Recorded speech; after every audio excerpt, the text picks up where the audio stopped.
League games between Manchester United and Chelsea? The answer, just one. 65 men have scored in those fixtures between the two teams, but only Samuel Eto'o managed a memorable treble in January 2014.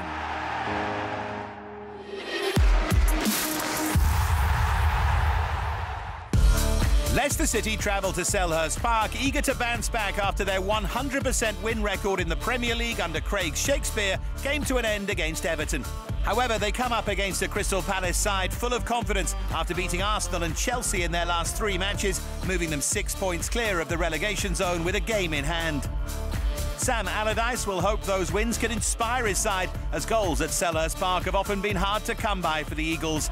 Palace have failed to score in the 3rd highest percentage of their home games. However, after finding the net in their last 3 matches on their own turf, they may be confident on improving that record.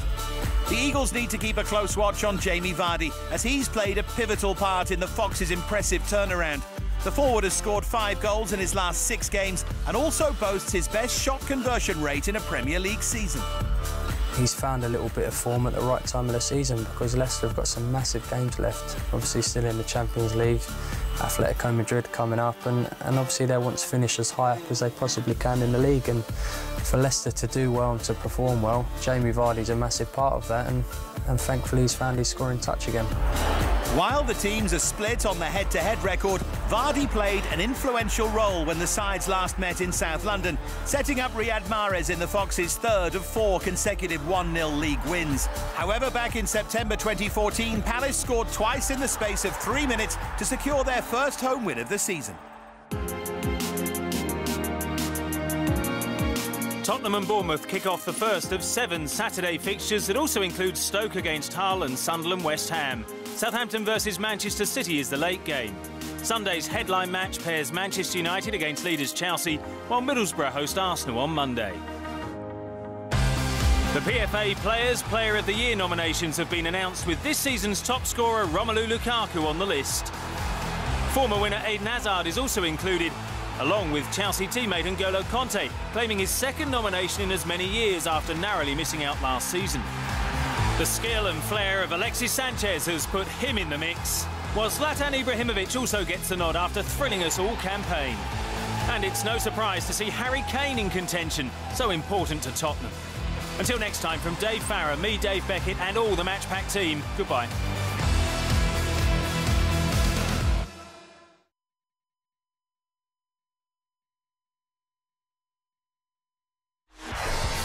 This program is brought to you by Brickfield's Asia College, the fastest and smartest way. MyEG, your e-government service provider. And Wanda Coffee. Try the new Wanda Extra Presso.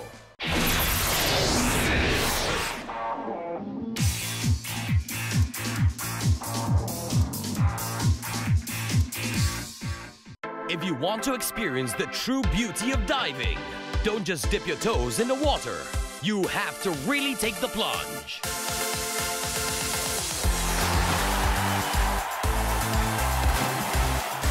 The FINA Diving World Series, live on Astro, SuperSport and HD.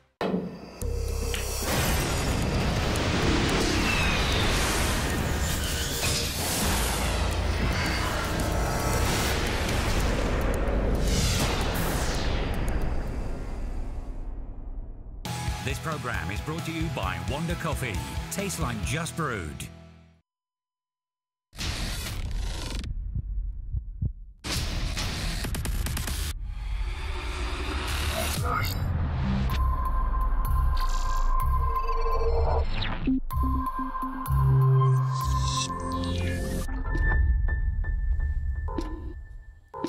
Welcome to the show. This is the best way to end your Friday and begin the Friday night. That's a standard pickup line by Stanley, and that is why he is still single till today.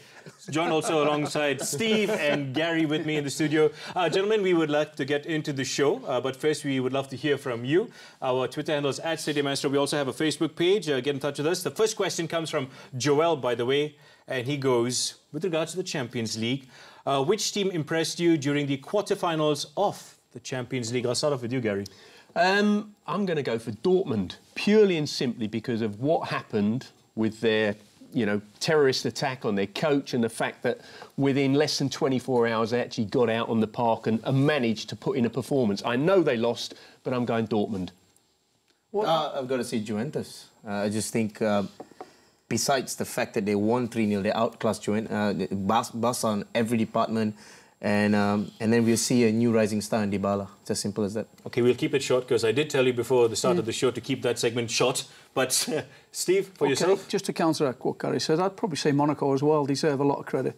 Okay. Because it affected, a great point. Yeah, it affected both sides. I mean, they have to be there and get involved in it as well. So Monaco and Dortmund, fair play to both. OK, Stan, let's start off with what you brought up. Barcelona, Juventus, it was one of the games we all picked out at the start when the draw was made. Juventus, you know, brilliant stuff. But, you know, Steve, why is it when Barcelona seem to lose a game, everybody goes, oh, Barcelona didn't show up? Why didn't they, you know, give credit to the teams like Juventus and Malaga this past weekend? Yeah, because they don't lose many. That's why they focus on Barcelona and the opposition and say, well, Barcelona must have been awful. As it happens, they were better than they were against PSG Barcelona. They had more chances. They were better organised. I looked at the stats, and 66% possession. They had 15 shots as opposed to 14 Juventus. You look, the passes, 614. There's no surprise. No, there's no surprise all the time. Whether they win or lose, they always have that kind of stats. I'm just going back for your listeners. Yeah. PSG, they didn't. PSG overran them in lots of ways. Barcelona was a typical Barcelona performance, but they did make mistakes. They didn't score at the other end, which is because Buffon. The first leg of PSG. Yeah, the first leg. Yeah, when they were beaten 4-0. So this same game, Juve rode the luck a little bit. Buffon was great when he was called upon to make some saves. So they were a little bit lucky, but Juventus put on a performance, Gary, yeah? They were outstanding. As a game, I really enjoyed it. I thought tactically it was exceptional from Juventus. You know, you mentioned Buffon. He made a key save, didn't he, from Iniesta early on. A little bit instinctive with his left hand. But it's interesting, isn't it? You just mentioned the stats on the possession. You know, historically, the more possession you have, you know, in theory, you should win the game. But the game is really turning now. And so often now, this is the save, you know, it really... And you look at Buffon's reaction. That makes a hell of a difference, that, in the game. Really exactly.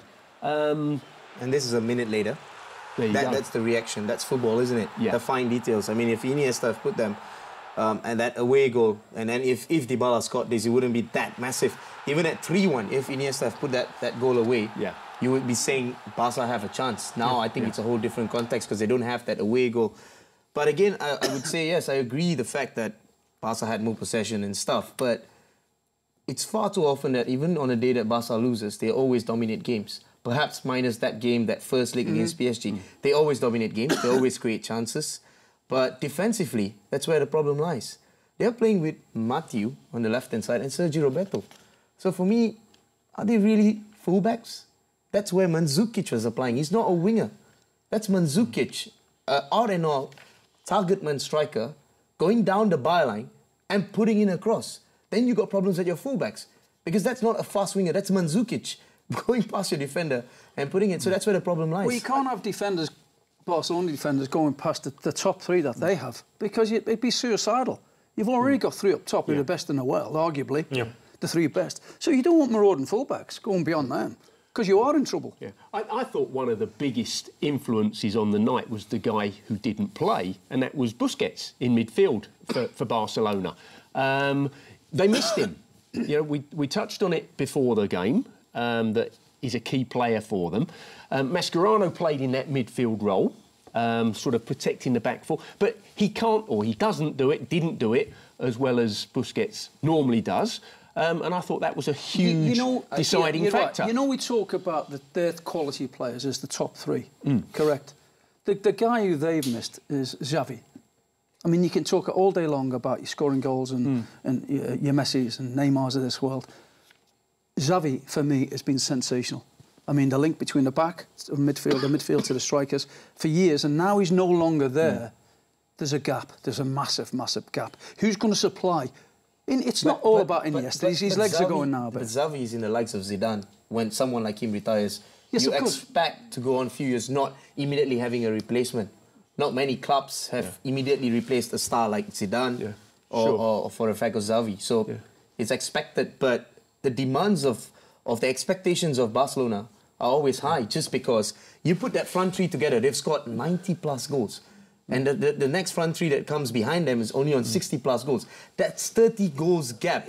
That shows that you win football matches with goals. It just shows you, well, you could shows you on the football matches with how goals, well Juventus did defensively. The opposite. Well, I'm just thinking about, you know, the fact that Luis Enrique has announced that he's retiring or stepping away from the club at the end of the season. You know, whether that is starting to have a little bit of an impact there. I don't know. It happened. Well, it happened with Manchester City, didn't it? And Pellegrini, when they announced that he was leaving the club. I wish Wenger would announce he was leaving. Put us all to rest. Well, and it gets even worse for the team, maybe. So I don't know. When you definitely need somebody, obviously in charge, calling the shots, and when you know that your main man Enrique is leaving. I think it can affect, Steve. I understand that the players still have to be professional and they should continue, but I think somewhere in your subconscious there is an effect there. It can go either way as well. It can galvanise you, like it did in the second leg against PSG, where he thought, and you could see the excitement and well, that's nothing to do with it, Enrique, that, or you're saying maybe it is. It was, because he's going, so. We're going to have to because you'd only just announced it, and Okay. then he had a poor game against PSG, and then all of a sudden, bang, they got revenge, if you like. And once the whole thing has settled down, because if you've got players whose contracts are up who are leaving, who've got an affiliation to the manager, then there's different reasons why you do or you don't want him to go. All right, more question marks than answers for Barcelona. I mean, there's 3 losses so far in their last 6 results. Juventus, Malaga, and if you go back to the 12th of March, they lost against Deportivo. But my question goes back to, yes, we've spoken about the negatives and the problems for Barcelona. Let's focus on Juventus, who did a job, went there. Gary, you and I called the game. Mario Mandzukic, is he the perfect example of a player willing to sacrifice his own personal goals for the betterment of the team? Well, I think he's a good example at the moment. There's an argument that every player should do exactly that because no player is bigger than any team. But what I would say about Mandzukic at the moment is that the work rate that he's applying, the function that he performs for the team, I think he'd prefer to play down the middle. At the moment, he's not particularly playing down the middle. He's operating in a wider position. He is still scoring goals. He is still providing assists as well. He picked himself up a yellow card during the game as well, which I'm not saying is a good thing, but I think it shows and proves his commitment to the club. The biggest key right here is his best years are far behind him. So what do you do as a professional who's hit such good highs, especially at Bayern Munich, and then your best years have gone? You got to see outside who's your manager. I think Mandzukic knows exactly what Allegri wants. He's reinvented himself. You don't find Mandzukic in an attacking position down the left-hand side. You go back previous years, he's always the man receiving. He'll be in Dybala's spot where exactly he passed that ball. Defensively, I have no problem because he's played under Simeone and he's worked really hard. But with the ball, you don't find Mandzukic. Because if you're a manager, you're going to say to Mandzukic, I want you on his best years in the box. Your presence, he can header, he can score. Just a question. Is it his best years or, Steve, has he been given a job to do? It's a very, very different... He's been given a job to do because he's not better at being the striker than Dembele or indeed Higuain. Fair enough. So that's why he's not playing as a striker, as a main striker. So he has to adapt his game. And when you play for a manager in the name of Allegri, you have to do this legwork. There, he's back there. When would you see him? He wouldn't have license to do that. Now he has to. He's been told to. Here, they're closing down. They're scrapping. Yeah. That's not Mandzukic of a few years ago. It's a simple equation. If you're a manager right now, when you put down your list at the early season, you're buying place, where does he go and sit in a box? Striker. Where does Mandzukic sit in your box? Striker. Where does Dybala sit? He could sit in a number 9.5 or number 10. He can play behind because he's that little nippy player. But 2 strikers, you would say, if you were to play a 4-4-2, you play Higuain and Mandzukic. There's no way you'll put Mandzukic in a 4-2-3-1 down the left-hand side. So he's doing a job because his best years have been passed, but he still can give you... He's a committed player. He's strong. He'll work for the team, as you just mentioned. So I see that categories, that characters have really been used by Allegri really well. Just being a very smart manager. He's not my main goal scorer. How do I use Mandzukic? And that's how he's using Mandzukic right now. I would suggest in the second leg that Barcelona will play on the fact that Mandzukic is a striker and not a midfield player. And I think they will try and play on the fact... Try to expose him. Try to expose him, yeah. A game of opposites to say, well, he did well. He did great in a different position, but he can't keep doing that. He can't keep doing that. He'll get exposed in one of the big games, and it could be at the Nou Camp. Well, see, I'm not so sure on that. Based on that performance, why can't he continually do it? You know, I think he's, you know, the words earlier were used, he's reinvented himself, with the help of Allegri, no doubt. But I don't see there's any reason why he can't continue to do that. Why will he get found? Well, any player can get found out, of course, but why are you saying he'll get found out? Because the Nou Camp is intimidating anyway. He's now all wound up because he's at home and it's Allegri pushing him, and it's a different ball game. You know, players perform at home. We call them homers. That's what it is. You play at home. You're away. You're ineffective. You might even change it. Who knows? But I would be, if I'm looking at it from the outside, saying he would be a weakness. Yes, he's been trying, and we give him 100% for trying, but he's still going to be a weak link come the Nou Camp. I'd like to have a team full of weak links, I've got to be honest. I really would. Well, I wouldn't like to have a team of Mandzukic. Well, that's what I'm saying. He's not a player. Well, he can't. Everyone's different, Roshan. Everyone is different to put in a different box. But in a system that Allegri plays, I mean, I know what you're saying. If you were playing a 4-4-2 with Mandzukic as your left winger, you might get exposed in the second game, because now after they watch post-mortem videos, they might say, hey, look, he's not dropping as quick as he is because he's not now a winger that can double up. But now with a 4-2-3-1, exactly what they did is they allowed Khedira and Pjanic to just drop as soon as Mandzukic pushed up. You could see them doubling down the left-hand side. So with operating with a 2 defensive midfield, I think the 3 up front just gets a bit more license to drop a bit slower than a typical 4-4-2. It's just simple as that. I'm saying he had a great game, a very effective game and a workmanlike performance. But you're going to get found out at some stage and in a big game away from home. So are you suggesting that maybe he shouldn't play in the second leg then? Oh, well, I'm not Allegri. So if I had a more defensive-minded midfield player, I would put that guy in there. Let's talk about the second leg. If Juventus could learn something from PSG, where Di Maria didn't start, he was taken off and things changed. Good point. With regards to Mandzukic, okay, they go to Barcelona, they sit back. Aren't they going to invite trouble? Good point. Sorry, Stanley, it's just what Gary said. If you change Mandzukic and you go negative or you go a defensive player like PSG did, and you're spot on with Di Maria, you're giving the game away, you're giving the impetus away, possibly. So, good call. I think because, by the way, you know, Juventus did a lot of defending. They had to do a lot of defending. You only have to look at the possession stats that they did. You know, Juventus can defend. They really can. The Italians. Well, there you go. They can. Purely here, the biggest difference between... The situation for Barca is almost the same. But the big difference between Juve and PSG is Juve are born defenders. They know how to defend. PSG went against their tradition for the whole season to defend against Barca, and they capitulated. But Juve is going to their strengths. This second leg is walking into their strengths. So can they come back? I'd be amazed if lightning strikes twice. So you're going to go with Juventus? I'd be amazed if lightning strikes twice. So I'm going with Juventus, yes. Barca to qualify. Oh, you're going to go with Barcelona to do it again? No, he didn't last time, but he's jumping on the bandwagon. I did. PSG. No. Hashtag Stan and his predictions. I'm going to say that Juventus will score, and I don't think Barcelona will therefore be able to get through. They won't. PSG scored. Yeah, true. Yeah, fair comment. Can Leicester City score? They're down 1-0 in the first leg. No, I look at Atletico Madrid to go through. Yeah. Not really bothered about if they can score. We said that against Seville. We said that against Seville, and they went through. Leicester and I just think Madrid is a bit stronger than Seville is, just because Diego Simeone knows how to do it. Yeah. Atletico will score, and therefore Leicester have to get 3. I just cannot see that happening. So I'm going to go for Atletico to go through. Yeah. Bayern Munich as well? Just a quick one on that one. No. Not Bayern Munich. I think so Real Madrid through?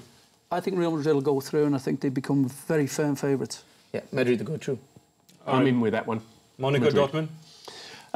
Well, say Dortmund. I'd love to see Dortmund go through, but Monaco are a talented side, and I have to back Monaco. I'm going to unfriend him on Facebook. I'm going for Dortmund.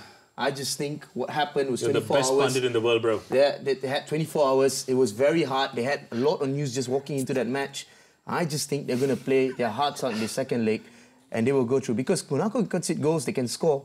It is quite in the balance. 3-2, Kagawa's goal, massive difference. That's not quite in the balance. They have to win 2-0 at Monaco. That's not in the balance. Not one little bit. They can score goals. Yeah, they can't suck at Monaco. Yeah. I've been watching the Champions League all season. Monaco are superb going forward, absolutely. Yeah. So, given the 3 away goals, you've got to tip Monaco, I think. Definitely. All right, gentlemen, thank you very much. We'll take a break, and when we return, we'll turn our attention to Manchester United taking on Chelsea. But if you missed out on the Champions League, here's a quick recap of the best goals.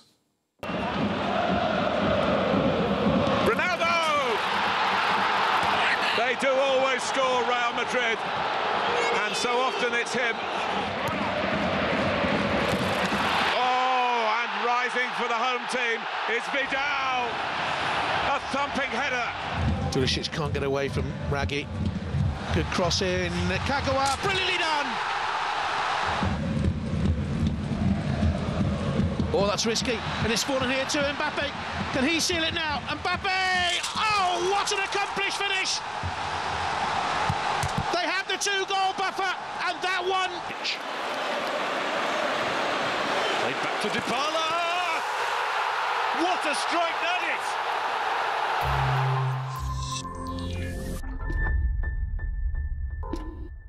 Johan, look! I just bought this. Do you like it?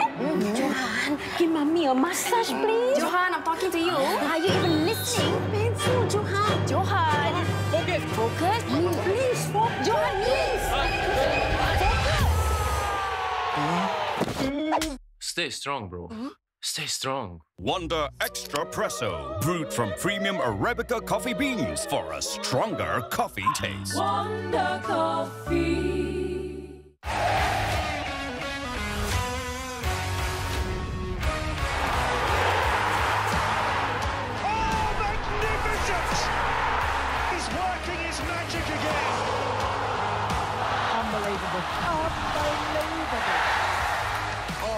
Just keep raising the stakes. Super move, who says you can't overtake in Formula 1? Fantastic finish, no arguments there.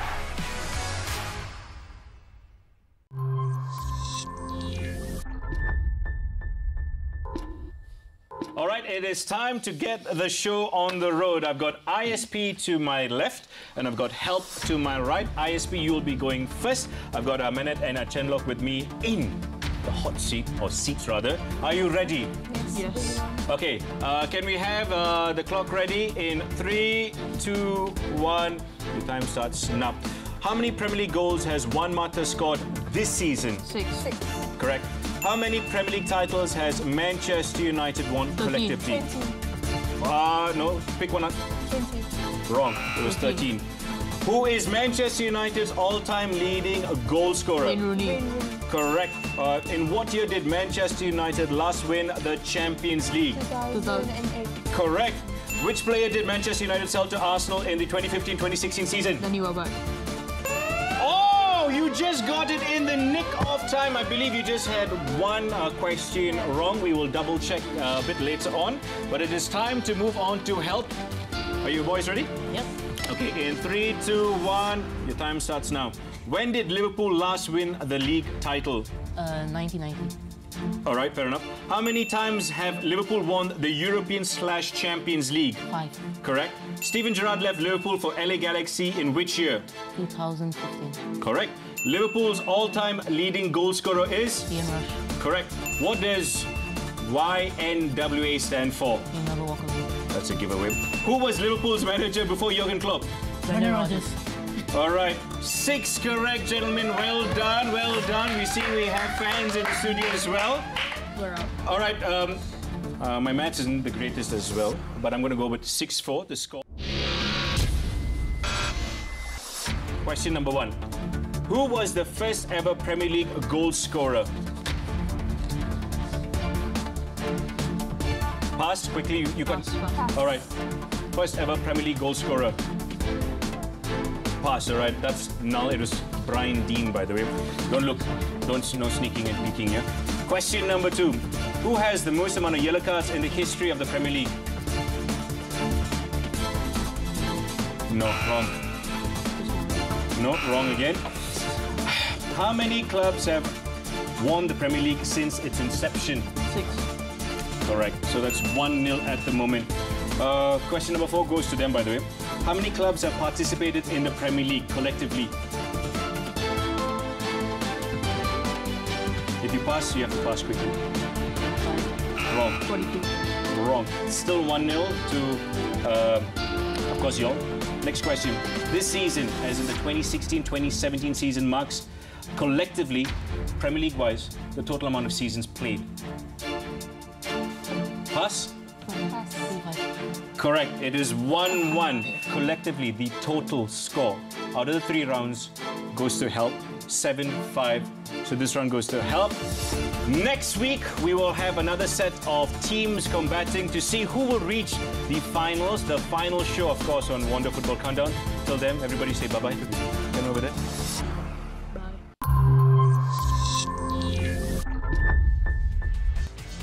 Just a quick recap of the score. Remember, there are 2 groups. It's Group A and Group B. This week, we had Group A with Help International with a score of 7. One more team to take part in this group. There's plenty more to come. Just a quick recap that I didn't change my clothes. It was recorded a bit earlier on. No surprises over there. I'm not Superman, even though I wish I could be. Let's talk about Superman in terms of the Premier League. You know, is he playing? Who does he play for? Superman. That's a very good question. You got me there, Gary. Let's talk about Superman. Who signed him? Zlatan. Oh. Why, thank you, Steve. He's now my friend again, not you. Manchester United, Chelsea. What is the problem with Manchester United beating Chelsea? They can't seem to do it. It's like they're kryptonite. You're asking why? Yes. Because they haven't been good enough. For the past 6 to 7 years? Yes. You have to go back all the way to Sir Alex Ferguson's time as well? No, I think the last 10 years or so, they just haven't been good enough. 12 meetings, to be specific. Yeah, 12 meetings is 6 years. Yeah. And probably cup games here and there. Yeah. So over a period of probably 10 years, they haven't been good enough. Yeah. Simple, the players and Chelsea have been a better side. Well, to back up what you said, Steve, I've said, you know, Chelsea have been an outstanding side in recent times. I think if you look back over the last 12 years, something like that, Chelsea have actually picked up more trophies than Manchester United. But in that 12 meetings, let's go back to a couple of occasions where I remember on top of my head. Remember Mourinho going to Old Trafford when he was in charge of Chelsea? Completely parking the bus, getting an absolute dreadful 0-0 on an early Tuesday morning in Malaysia and a Monday Night Football back in England. So it's not right to say that on that 12 occasions that United have not been the favourites. Chelsea been the favourites. Didn't say the favourites, just said they haven't been good enough. Yeah, but on those occasions where you could see United walking in as a better side, but perhaps tactically being negative. I don't think United have been a better side. They haven't been a better side. They were a better side when Mourinho brought Chelsea to Old Trafford. Clearly, when he picked it, 2014. Well, he didn't get beat. They weren't beaten. Yeah, it was a 0-0. It was a drab 0-0. It was negative. They came out to play. You're the same person early season. When Mourinho parked his bus against Liverpool, you were angry. Come on, Steve, you got to be a bit more. Because they weren't good enough. Yeah, you got to be straight, mate. You can't keep jumping. It's not right. It's not right because right now Stanley, you do make me laugh. No, you do make me laugh as well. Because when he went to Anfield, they clearly weren't good enough. They were frightened to death. So was Chelsea when they went to Old Trafford. They weren't clearly good enough. Exactly. So United were the better side. The point I was trying to get to Gary was the fact that he said that Chelsea wasn't good enough in 12 occasions. United over a period of time. Let him No, that's not what I said. I said Chelsea have been an excellent side and won an awful lot of trophies in the last 10 or 12 years. So, you know, why should Manchester United be able to beat them? You know, Chelsea have been one of the top sides. I don't see it as being a big. I don't see it as being a big shock. United been a better side in a match, but tactically because of how Mourinho been negative, just like how he was against Liverpool. But in general, so I picked out one. Let's say occasionally not accurate. That's about it. Occasionally they've been negative and drawn a game.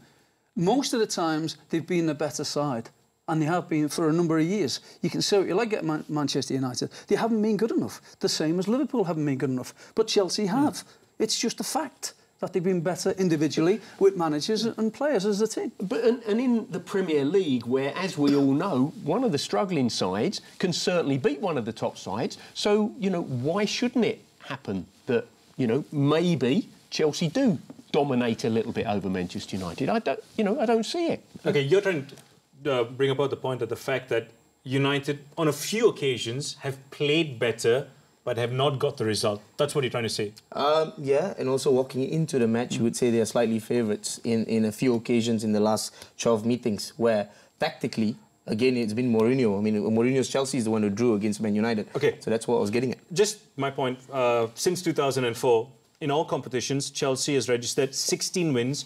There's been 13 draws, and United have won 9 times. In the Premier League, Chelsea have won 11, drawn 8, and United have won 6. So this is all the way back in 2004. Is there a thing called a bogey team? Have you ever faced a situation like that where you know you go and then you're like, you know what, we cannot pick up a win? That's not a bogey. That's not... The stats there don't say it's a bogey team. No, because definitely not. It's 13 or 11 to 6. Okay, so fair it's enough. not a bogey team. It's quite marginal, in all honesty. And the draw's thrown in there as well. So that doesn't... And go back to your question... Bogey team, grounds where you don't like playing because it's intense. OK. Upton Park, the old West Ham ground, it was a tough place to go. But teams, when I play for Everton, Liverpool with a bogey team. But I think everyone who played against Liverpool before or after was Liverpool with a bogey team. Well, yeah, I played at Spurs for a number of years, but there was a vast period of time where Spurs just couldn't win a game at Anfield, for example. Yeah. And the truth behind that was, generally speaking, Liverpool were the better side. End of, full stop. And in fairness, since you mentioned 2004, you got to remember on 2 terms, Mourinho, on 2 terms with Chelsea, he had an outstanding record before the record was broken at home at Stamford Bridge. Not only the fact that United, but any team that came to Stamford Bridge just couldn't beat Chelsea. So largely he had a very good record. You've got to respect that record because not many teams could beat him. And you go back into that, United didn't beat Chelsea until 2012 or 13. So that was an outstanding record. So there is a lot of factors to it, especially at home, how Chelsea plays their football. They just happen to know how to win games at home. So we're making excuses for United. They're just not good enough. They're one of the worst teams that are rated as the best. Well, no, that's harsh. Under Sir Alex Ferguson, they were outstanding, weren't they? Look at what he achieved with his side. You know, since Sir Alex Ferguson has gone, United have certainly struggled. There's no doubt about that. And it's a you know, when you fall off that, you know, the pinnacle, it's half a long way to get back. It's a. Well, ask Liverpool. Exactly, Macca. Ask yeah, Liverpool. it's true. Yeah, I agree. It takes a long, long time to build a castle. Yeah, and it's easy. It falls down in seconds. Falls down in seconds. Yeah, it's over. And then you've got to try and build that up again. And Liverpool have gone through the same thing. And we remember a few years ago when he did retire, Sir Alex. Yeah, everyone thought this was going to happen. This could be a rebuilding. It still is a rebuilding for Manchester United. So it's going to take time. It's going to take a bit more, a couple, maybe 3, 4 more years before United start looking to be one of the best in the Premier League again. All right. If you don't agree or disagree with these people, it's at Stadium Astro. That's our Twitter handle. And I would love to ask more questions to these gentlemen. But we have a fan by the name of Roger Chu with this question. Hi, I'm Roger Chu and I'm a huge Manchester United fan. This season, we've seen Zlatan scoring loads of goals, but it's been very apparent that United have been lacking the pace moving forward. It's probably because Zlatan plays in the centre forward position that other players like Rashford and Martial are sent to play in other positions. In the panel's opinion, does United's use of Zlatan hinder the progress of emerging players like Rashford and Martial? Thanks. That's Roger on the spot right there. Here's a good example of how United are heavily dependent on Zlatan. That's just crazy, the numbers, Gary. Well, you know, Zlatan's had a great season as far as scoring goals is concerned. But when you go back to, you know, our viewers' question there, you know, if Zlatan plays, it means that somebody else isn't going to. So if Zlatan hadn't, for example, then, you know, if somebody steps in and replaces him, maybe they have even greater success. It's a selection problem, isn't it? I refuse to agree with that, clearly, because if you go back to Wayne Rooney's career when he moved from Everton to Man United, Man United has always had great strikers. Rooney had to play on the left, I think it was recently when Rio Ferdinand just came out and said on Rooney's career and the amount of goals he scored, he is a team player, that's why he's not Ronaldo or Messi, because if you put him in the left, he'll do your job and he'll still score you goals. So for me, Rashford, if he needs to fight against someone like Zlatan and win a spot, if he needs to play left, down the right, you progress as a player, especially as a young player. Mecca will tell you that. And as a youngster, you know if a club is a big club and always going to be signing big top strikers, and he's proving himself. It's not as Zlatan's only a name, but he's proven himself at his age to be scoring goals and being an important player. As a youngster, I think you just need to fight and try and get into the 11 and push yourself throughout your career. It happens. It is a performance-based sport. You do not hinder anyone's chance except for yourself. So let's go back to the question. In your opinion, is Zlatan restricting the development of not at all. Rashford? Not at all. As a striker? Not at all. Not at all. So where's he supposed to play? If you're a striker, play at the back, play in the midfield? Isn't he a striker? The reason why you call a striker to play up front. Where did Mandzukic play? Is he a striker? You just said earlier on the show he's not a striker anymore. Stop contradicting yourself. I think what the guy, is it Mr. Chu? Yeah. Yeah. I think it's a very good question. It's if he went to another club, would he be playing striker at another club? Would he get in at Arsenal? Probably yes. He'd probably be their main striker at Arsenal. Is that what they said about Danny Welbeck as well? What's going wrong with him? Welbeck can't even get a game. So we're talking he's had injury problems, Welbeck, as well. So when he plays left. So what I'm saying, if he went to Arsenal, I'm trying to back you up here, Stanley. I'm not having a go here. I'm with you. So if you listen to the end of it, you'll find that I'm actually with you on this. To say, if he went to Arsenal, I think he would get his main striker role and he would develop. But yes, you've got to play ahead of Sanchez, for example. Well, Sanchez has been playing left, Gary, hasn't he? So I would play. Sanchez this season. Sanchez has predominantly played down the middle. Not the last 4 or 5 games. And the rest. Well, who's been playing down the middle then? Giroud. Well, no, Giroud can't even get in. So who's been playing down the middle if Sanchez hasn't then? Well, he's been playing Welbeck when he's been fit. Well, Welbeck's only played the last 3 or 4 or 5 games. Yeah, and before that, Giroud was playing. Right. If you go back. And you look at the history over the past 10, maybe 12 games, Sanchez has started most of the games on the left-hand side or the right-hand side. That's a fact. But just going back to the point you were making with regards to the development of Rashford as the striker. If you've got Zlatan in your side, you have to play Zlatan. You can't sacrifice Zlatan and play him wide because he can't run. So you have to play Zlatan, and he can learn off him in training in certain games. But I think he might slow down his development as a striker because I think Rashford will be as good as a left side, like a Thierry Henry, for argument's sake. A Thierry Henry could play, and then he found his position as a striker. But Rashford has got to be a striker. He found himself on the left, and Dennis Bergkamp was playing up front. That's a good player reinventing himself, and he became one of the best strikers. Who did? Thierry Henry. He had a amazing season at Juventus before he moved to Arsenal. And then Dennis Bergkamp was playing up front as a number 10. And Henry played on the left-hand side as if as a striker because Dennis Bergkamp was ahead of him. That's the point I'm trying to get. When you're a good player, you'll find yourself in the 11. And managers will start to understand that he can make formations based on good players. And that's what good managers do. I think the other thing with Rashford as well is he is still so young. You know, I think it's too much to expect him to be able to play as the number 9 week in and week out. You know, I think it would work against him. He's still learning his business. I still think, as other clubs should do, why can't you play Rashford and Zlatan together? Why can't you? With Chelsea playing 3 at the back this weekend, 2 strikers. Why can't you deploy the 2 to occupy the 3?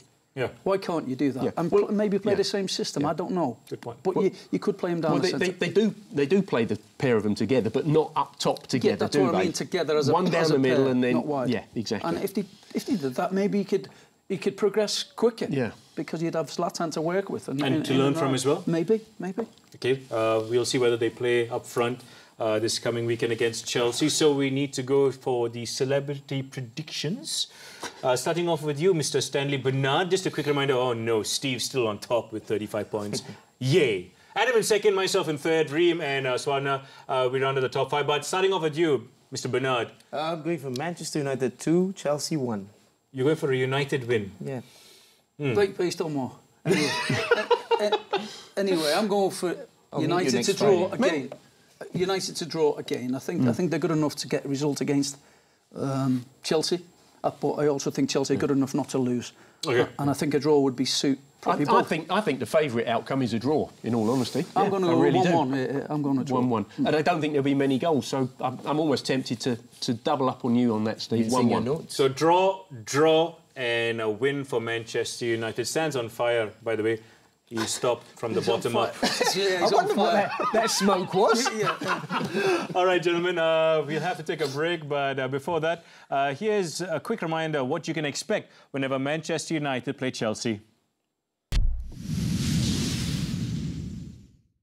And Lascelles cross deep, Flo hooks it back across, a chance maybe for Hasselbank, who smacks it into the net. Jimmy Floyd Hasselbank has done it again against Manchester United. Last chances here for United, it's in, he's done it again, it's Diego Forlan. Old Trafford erupts, Manchester United. Makalele, Thiago. Oh, Thiago in blue with a bolt from the blue, which totally bamboozled Roy Carroll. Thiago scores after a drought of 30 games. Chick off wide and Elka in the middle. He's got himself Flora Malouda. Oh, neat little touch! Gorgeous goal! Nani. Brilliant! Just brilliant! Head over heels at the Stretford end. That is special.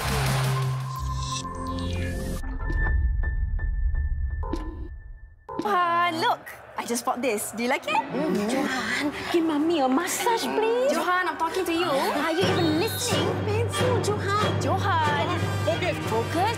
Please, focus. Johan, please. Stay strong, bro. Stay strong. Wonder Extra Presso, brewed from premium Arabica coffee beans for a stronger coffee taste. Wonder Coffee.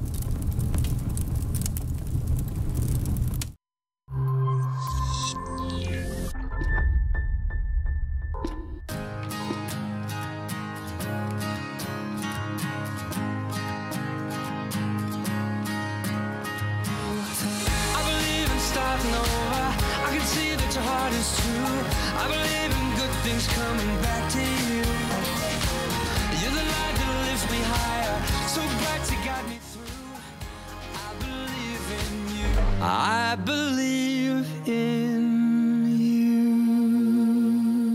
you. That show is called Wishlist, by the way, where we make your dreams come true. That was Arvind Sidhu, who is a frequent person with regards to Twitter comments and Facebook comments. Lucky man caught WrestleMania 33, the retirement of The Undertaker. He's dead, career-wise. He's not dead physically. Stan, Steve and Kerry are with me in the studio. Let's talk about Malaysian football. The revival. It's come back from the dead. TMJ in charge of FAM. But his old club, JDT, have been brought into question. And the question comes from Mary, who says, I have a question in regards to JDT's gentleman's agreement.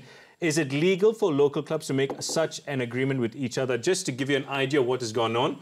There have been a couple of ex-players who have left JDT, moved on to other clubs, and they are not allowed to take part in a game against their former club, which is JDT. Stan, the man, could you fill us in with regards to what's going on here? Firstly, I think it is a gentleman's agreement. Clearly, it needs to be done. That's the first thing I asked you before the show started. If it's a gentleman's agreement that it's not black and white, then there's no wrong to it, because there's no black and white. So it's up to people's perception. It's very subjective at this point. Is it right or wrong that the club still followed the gentleman's agreement? Because prior to signing them, they agreed to a certain fee. And because they couldn't afford the first fee that was initiated. Yeah. So prior to them lowering the fee, Johor have come up with the rules.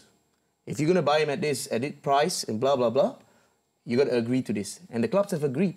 So there's no foul play on Johor's side, I would say. It's the clubs agreeing. The clubs that are buying have agreed to a gentleman's agreement. Yes, if we buy this player at this price, we wouldn't play him against you. So it's very subjective, right? Well, if it's not a contract, I don't know where it's coming from. You agree? Like, if everything's in a contract, what about if you have that agreement and then the people at the club at the time you make that agreement have left 2 years down the line or 12 months down the line, which usually happens and can happen. Where's the agreement? The new manager comes in, or the new chairman, the new whoever, and he says, excuse me, the agreement was with the old board and the old regime. The agreement wasn't with me. So where is it in the contract? Where is it? That's why it's called gentleman's agreement. Well, it's the gentleman to gentleman. If I'm not now the gentleman that you agreed with, and that's why you added somebody else. Unless, of course, you make the agreement on behalf of the club, and then the club always remains there, even if the personnel change, i.e. the owner, the chairman, the manager, whatever. If it's with the club, then I suppose it could be upheld. I think it's wide open to it being abused, to be honest with you. Yeah, I mean, even the loan cases, it has been abused for many years right now. It's been abused. By definition, then, he's going to be Malacca's best player, yes? Agreed? Yeah. OK, so if Malacca are in trouble, which they could be in relegation fodder, and then they've got this vital game against JDT, then you're liable. So you want to play him, don't you? If you could go down on this last game of the season and your game is against Johor, and you need to play him, then it asks questions, doesn't it? And if at all you want to see it in a way that's who's wrong, there's only one party who's wrong, the club that's buying. The club that is selling the players are capitalising, using their strengths to it, to make the best out of it. The club that is buying should see what you're saying. If I'm in trouble, I want my best player to be playing on the pitch. Usually with clubs, with loan deals, that happens with a loan deal, because they're not officially, they're still your player officially. So that happens with loan deals, I can see that. So it's written into the rules, isn't it? In the English Premier League, for example, you loan a player to another club. He is not able to play against his parent club, which I think is sensible. I really think that's very sensible. But that is written into the rules of the deal, simple as that. And so it cannot be abused. Agreed, and the reason must be because that club rightfully still owns the player, and he's only loaned. In Johor's case, if you're not going to pay that fee, I'm not going to release that player. And the clubs that have bought from Johor need these players to strengthen their club. Even in the UK, when I'm talking about trying to afford the player, if Malacca obviously can't afford to pay the player, so they come to an agreement where Johor pay part of the wages to make it happen, to make the deal happen. That's what they do in the UK. Yeah, I'm from Blackpool. Yeah, I want to sign someone from Manchester United, but I can't afford his weekly wage or his monthly wage. So they will say, OK, we'll give you a quarter or half, indeed, of his wages, and then you take on the rest. A real-life example, for example, Joe Hart, Manchester City, is out playing in Italy. I believe that Manchester City are still funding a percentage of his wages. Correct. And I still think, off record, I still think Johor are funding a few of the players' wages, as you just said. Off record? Yeah. We're on TV live. No, it's definitely on record. No, I'm just saying in terms of them not saying it. Oh, right. Okay. I'm not saying us. But so it is the same, because I guess the players have left with agreeing a lesser wage with the current club. They might be paying. They might be topping up the salary, and they've agreed the fact that you won't play against your previous club for this reason. So it's a gentleman's agreement. A contract between two people could be anything. It could be anything. That's why it's a contract. It's a little bit like when you asked, could I loan you 100 ringgit the other day? And I said, the only way I'll do that is if you sign this contract. I won't do it on a gentleman's agreement with you, Stanley. OK, let's talk about Stan's financial problems a bit later on in the show. Just kidding, he doesn't have financial problems. People with problems is Arsenal and Arsene Wenger. Steve McMahon. But the question is, I mean, the likes of Steve Bold, what does he do at the club? Do we always blame Arsene Wenger and Arsenal? What is the role of the support staff? Because he's a control freak, so you have to book stops with him. So he makes that clear that it is him. So, yeah, I don't know what Steve Bold does. He was one of the best centre-halves that Arsenal have had. So does he take defensive situations? I don't know. But I did mention this last week as well, and the previous week. I think club owners right now have bigger responsibility. They have to step up. They have to make sure. The reason Arsene Wenger is his own boss is because he can dictate the owners. Well, I think the club owners have to go out there and say... Besides club owners, if I'm the top manager, even a Wenger, a Klopp, if I've got a problem somewhere in a team, a Klopp certainly has defensively. So if I'm Klopp, and I think he's a great manager, and my problem is defensively, and I can't sort it out, I get the best defensive coach around. I go out, I get the best goalkeeper, or if I want to score goals, I get the best striker. On my coaching stuff, I want the best coaches, so I want the best defensive coach at Liverpool Football Club to take the defenders and coach them on a daily basis. I can answer your question. What does Steve Bold do at Arsenal Football Club? It's quite simple. He does what Arsene Wenger tells him. It's a fact. It's a fact. It's very simple. And, you know, Arsene Wenger does like to be in control, and therefore I don't think Steve Bold has a great deal of licence. I've been the assistant manager or the assistant head coach under different people at different clubs, and yes, I've done basically what they've told me to do, but I've never been frightened to speak up and add and say what I think could happen, or have you considered this? I'm not so sure that Steve Bold actually does that. And what Gary's saying is 100% accurate, and comes from Emmanuel Petit himself, where he said the reason Arsene Wenger doesn't bring any of the former big names is because when he gets into trouble, they start to look at them as a replacement. He brings the former guys who don't really have a say. So that's why you could say. So in other words, controls everything. Wenger wouldn't put anybody under him who might threaten. It wouldn't be Henry. Having said that, what goes on at Arsenal, in my opinion, or how it appears, is that the people who sit above Arsene Wenger, i.e. the owners, the major shareholders, the chief executive, who should have power over Arsene Wenger, appear to have absolutely none, which doesn't work. Said it time and time again. He's the most powerful manager in world football because he decides what he does, when he does it, who he gets in, who he lets go, what kind of a contract he signs. And that's why has he lost the dressing room? Let's be very specific. No, it's still down the end of the corridor, first on the left. He knows exactly where the changing room is. Say it. Has he lost the dressing room? Yes, he has. Clearly, the big time players are not playing for him. You can see that. They want to know the situation, aren't they? Gary mentioned about the top, the hierarchy. Should know that. Sort your positions out. Sort whether you, Mr. Wenger, want to sign. If you do, tell us. Don't say wait and wait and wait. And there's two issues right here saying that, right? Firstly, they've got at least 10 players on a year left on their contracts. 16, what are these players? I think it's 16. Yeah, it's 10 to 16, but exactly 10 on a year. I don't know, less, maybe 18 months. Yeah, your point. Yeah, the point is, why are they waiting? Are they waiting because they want to change? They perhaps are waiting if Arsene Wenger is going to be there at the end of the season or not. Because a lot of them are not playing for him. Wenger hasn't offered them so, yet. At this point, the second thing is, what does the club owners do in this situation? They've got to deal with this. Because Arsene Wenger right now is not getting the results. And he's still the boss of his own contract. He's still the boss of dealing with the contracts of the players. The club is going in the wrong direction. I think it's more and more difficult to deal with these powerful players because they have more power than ever. But I thought it was really refreshing just recently when Koeman at Everton has said to Barkley, you either sign a new contract by the end of the season or we're selling you. So the club have shown some real power there. Now, whether it backfires for them or not is the next thing. But Gary, that's coming from Ronald Koeman, who's doing really well for Everton. So for him to show that he's the boss man right now, he's at the right time.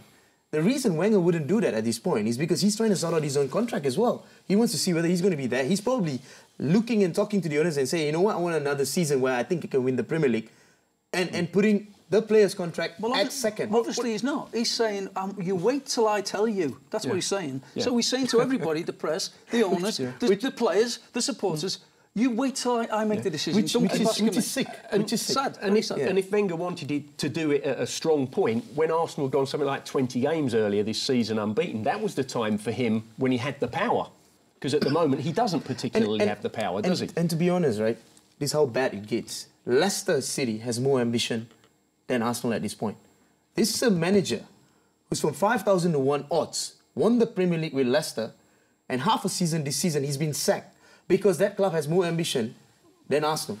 As simple as that. Well, I don't know about ambition. They were certainly more decisive than Arsenal have been.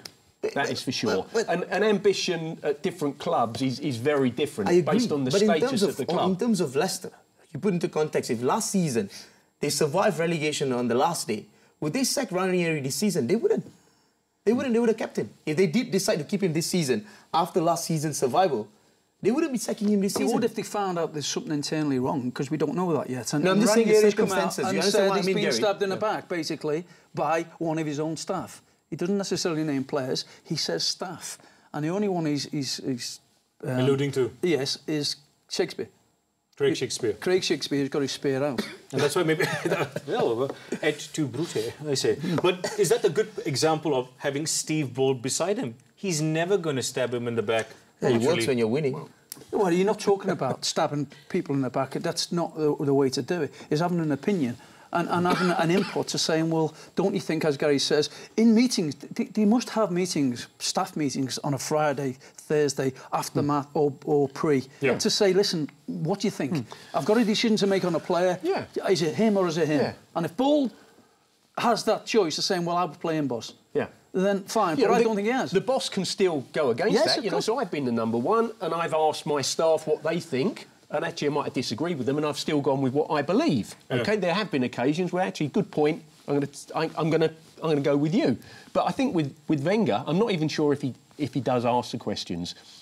You have to admire him because he's incredibly stubborn and incredibly trusting in himself. But I think his time is running out. And that comes from the former Tottenham man. No biasness. No, not at all. To be fair, I've been an Arsene Wenger supporter big time for a few years now, when a lot of people have been having a go at him. But I think now I can't support him any longer. Contrary to what I have as well, I've supported him up until the past 12 months or so. Yeah. And there's a time for everybody. There's a lifespan, and he's gone through it. All right.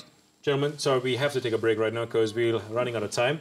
When we return, we'll have your questions answered by the panel. All that and more coming up next.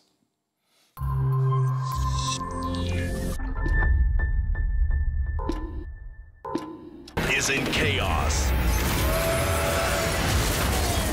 I think we should be calling the Avengers. Not so fast, because this time we've got better muscles to handle the business. Game on. This Easter, strap in for some kick-ass action 4 nights in a row. Boost your spirit with some intense, masculine Macho Menace, April 14th to 17th. Get blown away on Fox Action Movies. Cubit-cubitan, senggol-senggolan, aku menari, kau petik gitar. Wih, macam drama tanah kubur, kan? Memang kemudian dia anak angkat. Sekarang cuba kan. Kita kalau ada duit, call kawan-kawan. Tak ada duit, kita call. Haram, baki tidak mencukupi.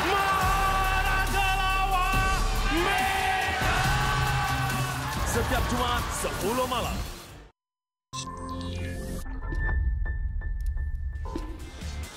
All right, just a quick reminder that you can catch this game in person at that venue right there, the Intermission Sports Bar and Cafe.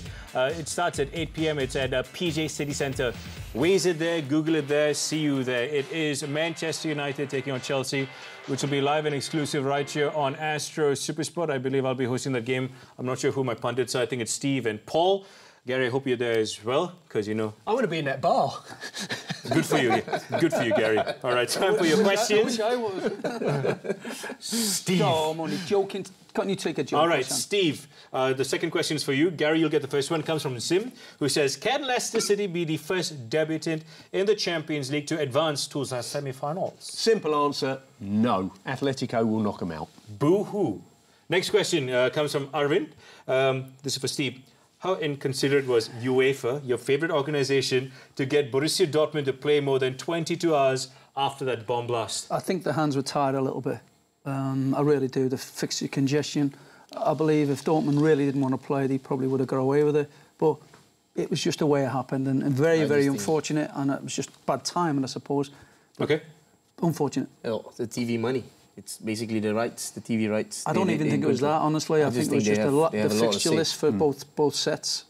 We will talk about that topic with Added Time, which is exclusive for our Facebook page. The third and final question comes from Afif, and it's for Stanley Bernard, StephenSamuel@gmail.com. That's his email address, by the way.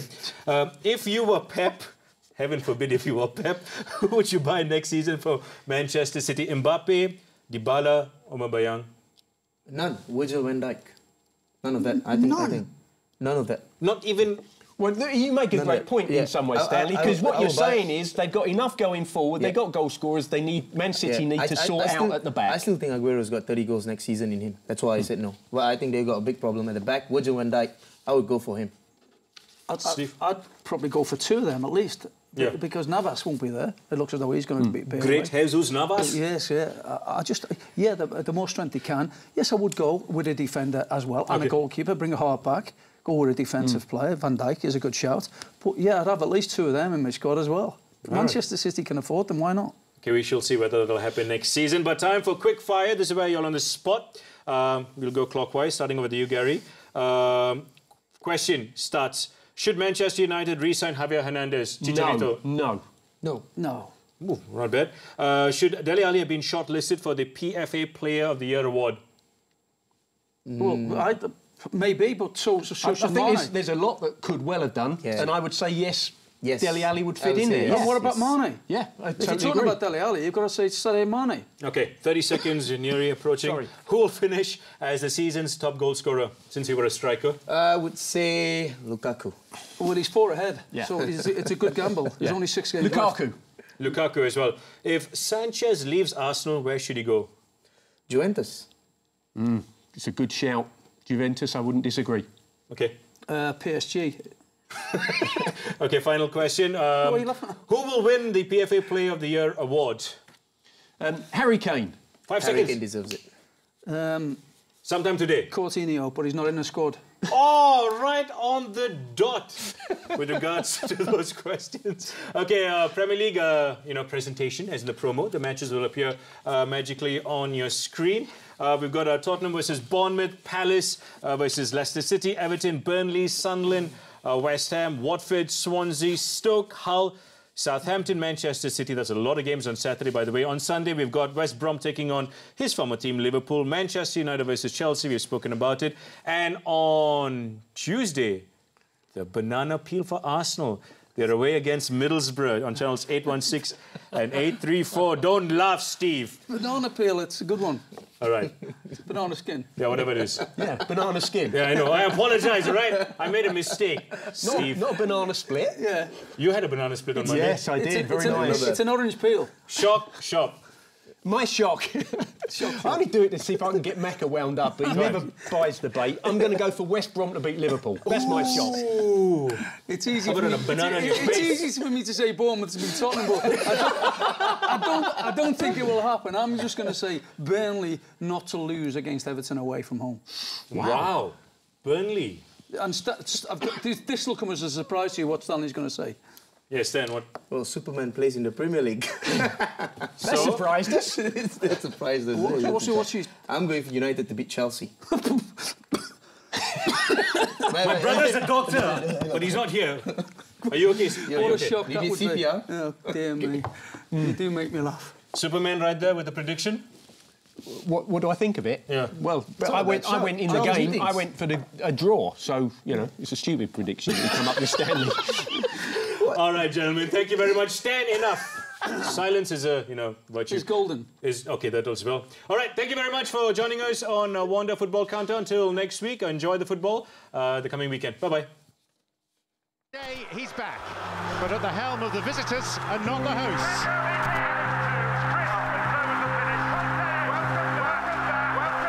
A day to remember for Chelsea fans, one to forget as quickly as possible for Mourinho and Manchester United. Pedro could be in! Pedro is in! 30 seconds! And it's Cahill, and it's 2. Hazard, it was crisp, but so was the finish. And the homecoming is going horribly wrong. He's urged to shoot, he might just.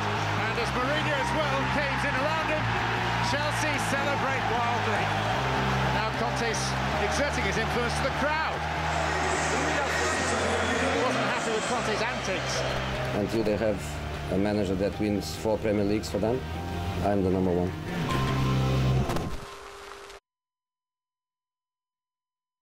This programme is brought to you by Wanda Coffee. Tastes like just brewed.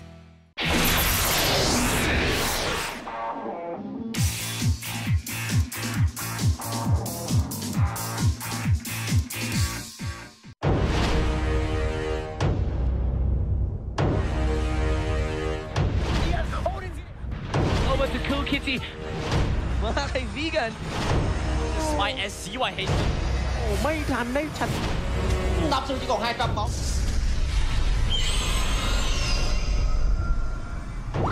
Garena Premier League Spring 2017